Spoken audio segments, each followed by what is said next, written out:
Greetings and welcome to the January 30th edition of Reading Through the Bible in a Year from Mighty Through God.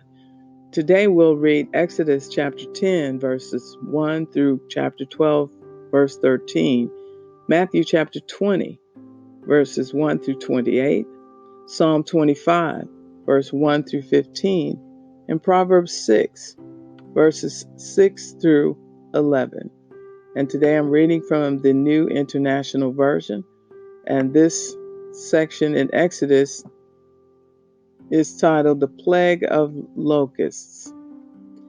Then the Lord said to Moses, "Go to Pharaoh, for I have hardened his heart and the hearts of his officials, so that I may perform these signs of mine among them, that you may tell your children and grandchildren how I dealt harshly with the Egyptians, and how I performed my signs among them, and that you may know that I am the Lord."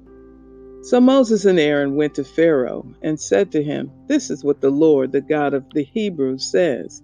How long will you refuse to humble yourself before me? Let my people go, so that they may worship me. If you refuse to let them go, I will bring locusts into your country tomorrow. They will cover the face of the ground so that it cannot be seen. They will devour what little you have left after the hail, including every tree that is growing in your fields. They will fill your houses and those of all your officials and all the Egyptians, something neither your parents nor your ancestors have ever seen from the day they settled in this land until now." Then Moses turned and left Pharaoh. Pharaoh's officials said to him, "How long will this man be a snare to us? Let the people go, so that they may worship the Lord their God. Do you not yet realize that Egypt is ruined?" Then Moses and Aaron were brought back to Pharaoh. "Go worship the Lord your God," he said, "but tell me who will be going." Moses answered, "We will go with our young and our old, with our sons and our daughters, and with our flocks and herds, because we are to celebrate a festival to the Lord." Pharaoh said, "The Lord be with you, if I let you go, along with your women and children. Clearly, you are bent on evil. No, have only the men go and worship the Lord, since that's what you have been asking for." Then Moses and Aaron were driven out of Pharaoh's presence. And the Lord said to Moses, "Stretch out your hand over Egypt so that locusts swarm over the land and devour everything growing in the fields, everything left by the hail." So Moses stretched out his staff over Egypt, and the Lord made an east wind blow across the land all that day and all that night. By morning, the wind had brought the locusts. They invaded all Egypt and settled down in every area of the country in great numbers. Never before had there been such a plague of locusts, nor will there ever be again. They covered all the ground until it was black. They devoured all that was left after the hail, everything growing in the fields and the fruit on the trees. Nothing green remained on tree or plant in all the land of Egypt. Pharaoh quickly summoned Moses and Aaron and said, "I have sinned against the Lord your God and against you. Now forgive my sin once more, and pray to the Lord your God to take this deadly plague away from me." Moses then left Pharaoh and prayed to the Lord, and the Lord changed the wind to a very strong west wind, which caught up the locusts and carried them into the Red Sea. Not a locust was left anywhere in Egypt. But the Lord hardened Pharaoh's heart, and he would not let the Israelites go. Then the Lord said to Moses, "Stretch out your hand toward the sky, so that darkness spreads over Egypt, darkness that can be felt." So Moses stretched out his hand toward the sky, and total darkness covered all Egypt for 3 days. No one could see anyone else or move about for 3 days. Yet all the Israelites had light in the places where they lived. Then Pharaoh summoned Moses and said, "Go worship the Lord. Even your women and children may go with you. Only leave your flocks and herds behind." But Moses said, "You must allow us to have sacrifices and burnt offerings to present to the Lord our God. Our livestock too must go with us. Not a hoof is to be left behind. We have to use some of them in worshiping the Lord our God. And until we get there, we will not know what we are to use to worship the Lord. But the Lord hardened Pharaoh's heart, and he was not willing to let them go. Pharaoh said to Moses, "Get out of my sight. Make sure you do not appear before me again. The day you see my face, you will die." "Just as you say," Moses replied, "I will never appear before you again." Chapter 11. Now the Lord had said to Moses, "I will bring one more plague on Pharaoh and on Egypt. After that, he will let you go from here, and when he does, he will drive you out completely. Tell the people that men and women alike are to ask their neighbors for articles of silver and gold." The Lord made the Egyptians favorably disposed toward the people, and Moses himself was highly regarded in Egypt by Pharaoh's officials and by the people. So Moses said, "This is what the Lord says. About midnight, I will go throughout Egypt. Every firstborn son in Egypt will die, from the firstborn son of Pharaoh who sits on the throne to the firstborn son of the female slave who is at her handmill, and all the firstborn of cattle as well. There will be loud wailing throughout Egypt, worse than there has ever been or ever will be again. But among the Israelites, not a dog will bark at any person or animal. Then you will know that the Lord makes a distinction between Egypt and Israel. All these officials of yours will come to me, bowing down before me and saying, 'Go, you and all the people who follow you.' After that, I will leave." Then Moses, hot with anger, left Pharaoh. The Lord had said to Moses, "Pharaoh will refuse to listen to you, so that my wonders may be multiplied in Egypt." Moses and Aaron performed all these wonders before Pharaoh, but the Lord hardened Pharaoh's heart, and he would not let the Israelites go out of his country. Chapter 12. The Lord said to Moses and Aaron in Egypt, "This month is to be for you the first month of your year. Tell the whole community of Israel that on the 10th day of this month, each man is to take a lamb for his family, one for each household. If any household is too small for a whole lamb, they must share one with their nearest neighbor, having taken into account the number of people there are. You are to determine the amount of lamb needed in accordance with what each person will eat. The animals you choose must be year-old males without defect, and you may take them from the sheep or the goats. Take care of them until the 14th day of the month, when all the members of the community of Israel must slaughter them at twilight. Then they are to take some of the blood and put it on the sides and tops of the door frames of the houses where they eat the lambs. That same night, they are to eat the meat roasted over the fire, along with bitter herbs and bread made without yeast. Do not eat the meat raw or boiled in water, but roast it over a fire with the head, legs, and internal organs. Do not leave any of it till morning. If some is left till morning, you must burn it.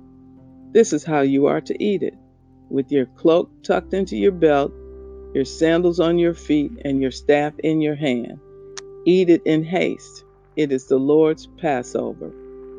On that same night I will pass through Egypt and strike down every firstborn of both people and animals. And I will bring judgment on all the gods of Egypt. I am the Lord. The blood will be a sign for you on the houses where you are. And when I see the blood, I will pass over you. No destructive plague will touch you when I strike Egypt. Matthew chapter 20, beginning with verse 1. This section is titled, "The Parable of the Workers of the Vineyard." For the kingdom of heaven is like a landowner who went out early in the morning to hire workers for his vineyard. He agreed to pay them a denarius for the day and sent them into his vineyard. About 9 in the morning he went out and saw others standing in the marketplace doing nothing. He told them, "You also go and work in my vineyard, and I will pay you whatever is right." So they went. He went out again about noon and about 3 in the afternoon, and did the same thing. About 5 in the afternoon, he went out and found still others standing around. He asked them, "Why have you been standing here all day doing nothing?" "Because no one has hired us," they answered. He said to them, "You also go work in my vineyard." When evening came, the owner of the vineyard said to his foreman, "Call the workers and pay them their wages, beginning with the last ones hired and going on to the first." The workers who were hired about 5 in the afternoon came, and each received a denarius. So when those came who were hired first, they were expecting to receive more, but each one of them also received a denarius. When they received it, they began to grumble against the landowner. "These who were hired last worked only 1 hour," they said, "and you have made them equal to us who have borne the burden of the work and the heat of the day." But he answered one of them, "I am not being unfair to you, friend. Didn't you agree to work for a denarius? Take your pay and go. I want to give the one who was hired last the same as I gave you. Don't I have the right to do what I want with my own money? Or are you envious because I am generous?" So the last will be first, and the first will be last. Now Jesus was going up to Jerusalem. On the way, he took the 12 aside and said to them, "We are going up to Jerusalem, and the Son of Man will be delivered over to the chief of priests and the teachers of the law. They will condemn him to death and will hand him over to the Gentiles to be mocked and flogged and crucified. On the third day, he will be raised to life." Then the mother of Zebedee's sons came to Jesus with her sons, and kneeling down, asked a favor of him. "What is it you want?" he asked. She said, "Grant that one of these 2 sons of mine may sit at your right and the other at your left in your kingdom." "You don't know what you're asking," Jesus said to them. "Can you drink the cup I am going to drink?" "We can," they answered. Jesus said to them, "You will indeed drink from my cup, but to sit at my right or left is not for me to grant. These places belong to those for whom they have been prepared by my Father." When the 10 heard about this, they were indignant with the 2 brothers. Jesus called them together and said, "You know that the rulers of the Gentiles lord it over them, and their high officials exercise authority over them. Not so with you. Instead, whoever wants to become great among you must be your servant, and whoever wants to be first must be your slave, just as the Son of Man did not come to be served, but to serve and give his life as a ransom for many." Psalm 25, a psalm of David. In you, Lord my God, I put my trust. I trust in you. Do not let me be put to shame, nor let my enemies triumph over me. No one who hopes in you will ever be put to shame, but shame will come on those who are treacherous without cause. Show me your ways, Lord. Teach me your paths. Guide me in your truth and teach me, for you are God my Savior, and my hope is in you all day long. Remember, Lord, your great mercy and love, for they are from of old. Do not remember the sins of my youth and my rebellious ways. According to your love, remember me, for you, Lord, are good. Good and upright is the Lord. Therefore, he instructs sinners in his ways. He guides the humble in what is right and teaches them his way. All the ways of the Lord are loving and faithful toward those who keep the demands of his covenant. For the sake of your name, Lord, forgive my iniquity, though it is great. Who then are those who fear the Lord? He will instruct them in the ways they should choose. They will spend their days in prosperity, and their descendants will inherit the land. The Lord confides in those who fears him. He makes his covenant known to them. My eyes are ever on the Lord, for only he will release my feet from the snare. Proverbs 6, beginning with verse 6. Go to the ant, you sluggard, consider its ways and be wise. It has no commander, no overseer or ruler, yet it stores its provisions in summer and gathers its food at harvest. How long will you lie there, you sluggard? When will you get up from your sleep? Oh, a little sleep, a little slumber, a little folding of the hands to rest, and poverty will come on you like a thief, and scarcity like an armed man. And so concludes the reading for January 30th. Be blessed.